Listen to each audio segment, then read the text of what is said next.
Welcome back, Wildcats! Woo! Okay, I am Mrs. Moore, a language arts and MTA teacher, and I wanted to take you on a quick tutorial around my Bitmoji classroom. So, when you're logged into Canvas, this should be your home page. The only thing that you might see slightly different is the title of the course.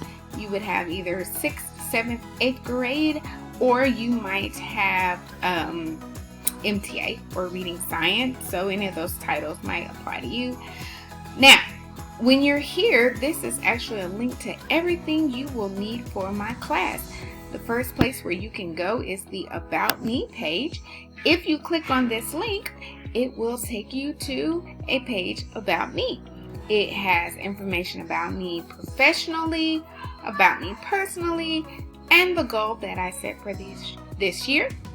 And also my contact information, so if ever all of the other resources that are supposed to be set up aren't working for some reason, here is my email address as well as my extension at the school when we return to face-to-face learning. Another link that's in here that you'll use very often is the Zoom link. That is where you will go when it is time for your synchronous classes. You will click on the Zoom link at your class period time, and that will take you into a room for our class.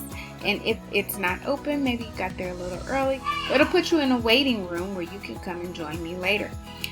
A very key and important part of our class is Miss Bergeron. I have her Bitmoji right there. If you ever need help, Miss Bergeron is a great resource for just helping you understand things. If you need it taught to you in a different way, if you want someone to help read something to you, if you just need someone to talk to, Miss Bergeron is an awesome person for that. There is a link here for the library. If you are in my class for language arts, you will be visiting the library with me.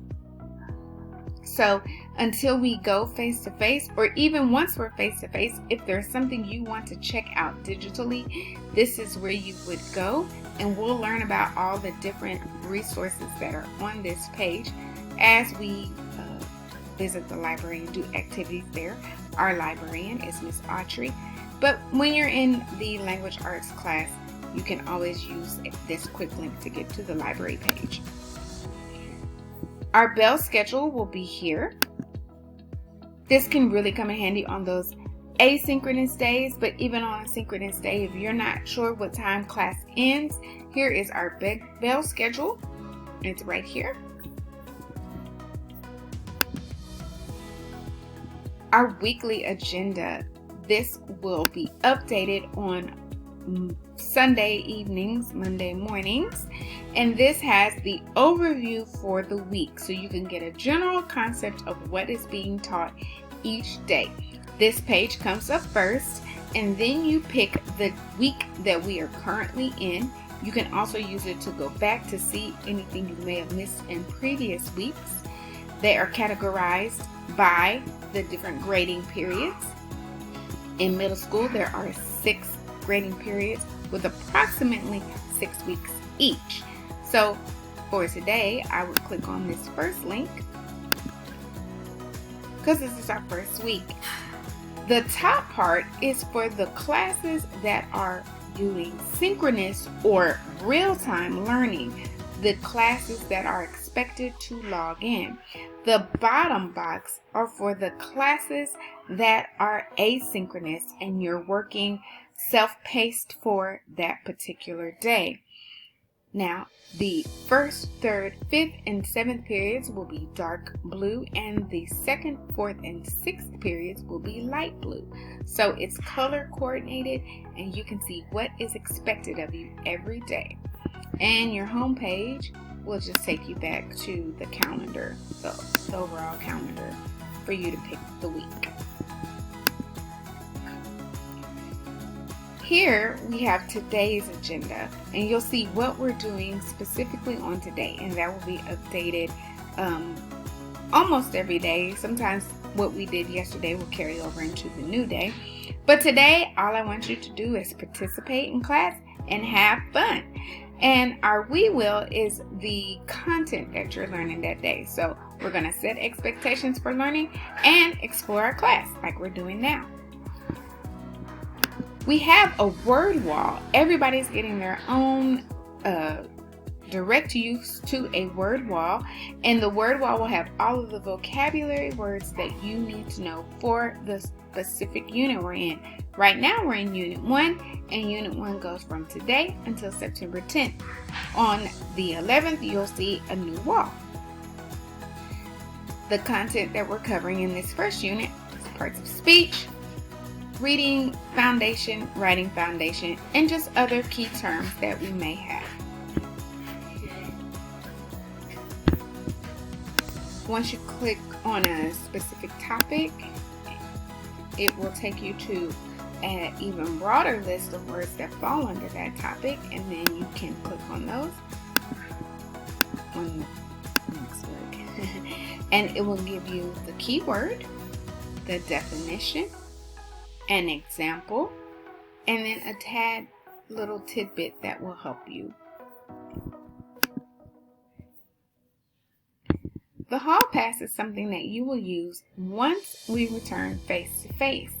When you need to leave the classroom for some reason, you need to first get permission from myself, the sub, Miss Bergeron, some adult in the room. And then once you've received permission, you'll fill this form out. Don't fill the form out beforehand because we might for some reason say no, and I need the timestamp. This is just for me to keep up with and know where in the building you are at any given time in case there is ever a mandatory quarantine and you may have been in the restroom at the same time that the possible other person was. This is just for me to keep track of that. The student handbook has a link here, and from there you can download the handbook. It has the student expectations, rights and responsibilities, and just general information about the district as a whole. So if you ever have a question about something that might be a policy, that is a great resource for you as the student. There is the resources link. The resources link will take you to a page of just things that we use in the classroom pretty frequently.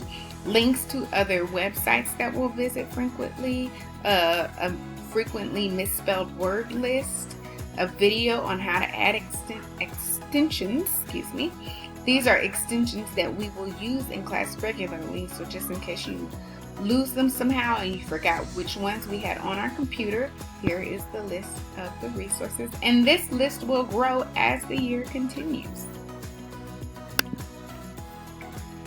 And my most favorite part of the class, when you think you're done with your work, you can go here.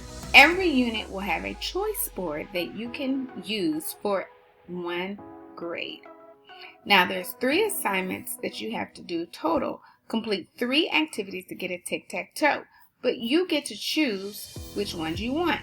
You can go across, diagonal, up and down, and guess what, guys? We're doing the center square right now. But you're welcome to do any of the other ones to get 100 points when you add them all together. This is due September 10th. There will be a new choice board added after September 10th, so make sure you get all of these done in order to make sure you get this grade for the grading period. The links will cut off on September 10th as well, so make sure you get 3 activities done for a grade of 100. One important thing to know, that the ones with the little star, that means you can get up to that amount of points, meaning that there's questions, and if you get them wrong, you won't get the total 33 points. However, there are some that as long as you do the activity, no matter if there's mistakes, if it's right or if it's wrong, you get that total amount of points. This instruction video is one of those things. I think that's everything you need to know. Your assignments will actually be on the calendar. So when you open your calendar, that is where you will see test, quiz, links to activities that you're doing each day.